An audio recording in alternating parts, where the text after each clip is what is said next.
The Galactic Council's bio-research facility orbited a dead moon, its sterile corridors humming with the quiet efficiency of 1,000 automated systems. Dr. Ava Chen stood before the holographic display, her dark eyes fixed on the spiraling double helix that rotated slowly in the air before her. The data streaming beside it made her blood run cold. "This can't be right," she whispered, her fingers dancing across the haptic interface. "Run the sequence again."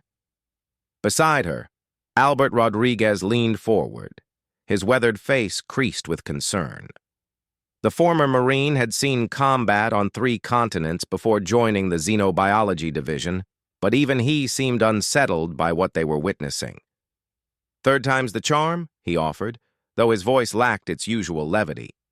The comparison matrix flickered to life again. On the left, the genetic profile of the Krallics, the galaxy's most feared warrior race, conquerors of 17 star systems whose soldiers were bred for combat from conception. On the right, a standard human genome, pulled randomly from Earth's genetic database. The computer's analysis was merciless in its clarity. Aggression markers in Krallics' DNA, 847 identified sequences. Aggression markers in human DNA, 2,531 identified sequences. "Mother of God," Albert breathed. "We're not just more aggressive. We're 3 times more aggressive than the species that terrifies half the galaxy." Ava pulled up another comparison. The Vryn, whose berserker warriors were legendary, whose battle rage was sung about in fearful whispers across civilized worlds. Their count, 1,203 sequences. Humans still exceeded them by more than double. "How is this possible?" Ava asked, though she wasn't sure who she was asking. The universe? God? The cold, indifferent laws of evolution? "We made it to the space age. We formed a unified government. We're sitting here doing science, not conquering worlds." Albert's jaw tightened. "Maybe that's exactly why we made it." She turned to him, confused. "Think about it, Ava. Every other species the Council has documented, the peaceful ones survived because they were never threatened. They evolved on garden worlds with abundant resources and no predators. The aggressive ones, like the Krallics, they channel it outward. It's all they know." He gestured at the human genome still spinning in the holographic light. "But us? We evolved on a death world. Everything on Earth wanted to kill us. The weather, the animals, the bacteria, other humans. We had triple the aggression sequences because we needed every single one just to survive." Ava pulled up Earth's evolutionary history. The data painted a brutal picture. Megafauna extinctions, ice ages, volcanic winters, countless species of human cousins driven to extinction, sometimes by the environment, sometimes by Homo sapiens themselves. "We didn't just channel our aggression outward," she realized. "We aimed it at ourselves, too, for thousands of years. And somehow, impossibly, we learned to control it." Albert's voice carried a note of wonder. "We built civilizations. We created art and music and philosophy. We looked up at the stars and dreamed of peace." Ava opened another file, one that had been classified until their current research granted them access. It was a psychological profile compiled by Council observers who had been secretly studying Earth for decades before first contact. The report was damning and praiseworthy in equal measure. Humans were noted for their capacity for extreme violence, but also for their equally extreme capacity for cooperation. They could be tribal and xenophobic, but also capable of radical empathy, even for other species. They were aggressive, but they had somehow, against all odds, mostly stopped killing each other. "The Council is terrified," Ava said, reading through the sealed sections of the report. "They've been debating for years whether to make contact. Some wanted to quarantine Earth permanently." "Can you blame them?" Albert asked. "Look at us. On paper, we're monsters. We shouldn't work. A species this aggressive should have destroyed itself millennia ago." Ava closed the files and looked out the observation window.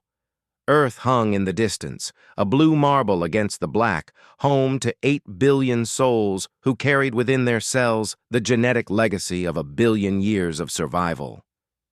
But we didn't, she said softly. Destroy ourselves, I mean. We came so close so many times. Nuclear weapons, climate change, pandemics. But every time we chose to step back from the brink. So what does this mean? Albert asked. For us? For humanity's place in the galaxy? Ava thought about the Kraliks, with their warrior culture and their conquered worlds.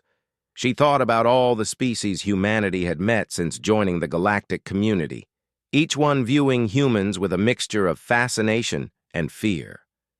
It means, she said finally, that we're the proof that aggression isn't destiny, that violence isn't inevitable.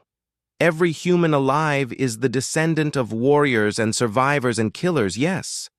But we're also the descendants of the ones who chose peace, the ones who planted gardens instead of salting the earth, the ones who reached out their hands instead of raising their fists. Albert nodded slowly.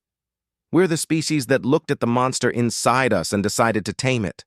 Not tame, Ava corrected. Redirect, channel, transform. We took all that aggression, all that drive and determination and refusal to quit, and we aimed it at the universe's real enemies: ignorance, disease, entropy, death itself. She pulled up the current human research initiatives. Thousands of projects spanning hundreds of worlds.